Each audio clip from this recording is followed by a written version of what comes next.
И последний бэйби-парад пройдет в Айхале в предстоящие выходные. В поселке объявили конкурс на самую оригинальную декоративную коляску. Какие призы ждут креативных мам и пап, узнала Оксана Мезенцева. Творческие родители о конкурсе декорированных колясок узнали из сети WhatsApp.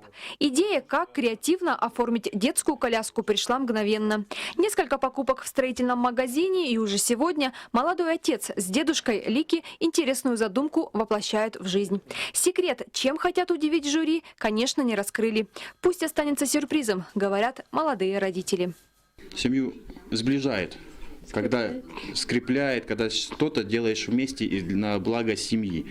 Поэтому в первую же очередь не то чтобы проявить себя мы хотели, а вот именно чтобы дома была всегда хорошая погода.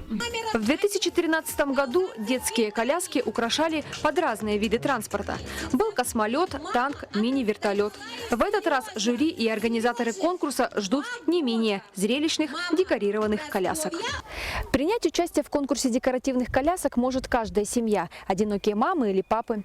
Если у вас нет креативных идей или больших творческих проектов, как оформить детскую коляску, возьмите обычный воздушный шарик и прикрепите его к коляске. И примите участие в конкурсе или просто выступите в качестве зрителя. Оксана Мезенцева, Евгений Шаповалов, телеканал «Алмазный край».